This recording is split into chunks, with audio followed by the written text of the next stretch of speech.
I will talk about how can you fix this problem or know how you can do that on your offline games app. So all you have to do, so you just click here on settings, click on it here. When you just click on settings, it's going to show for you a list like this here. So then you go down, just keep going down here.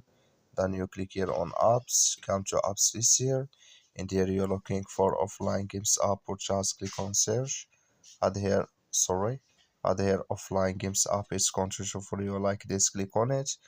Then it's going to take you to this list here. So then you just click on first stop, click on OK. Then you go down, just click on storage.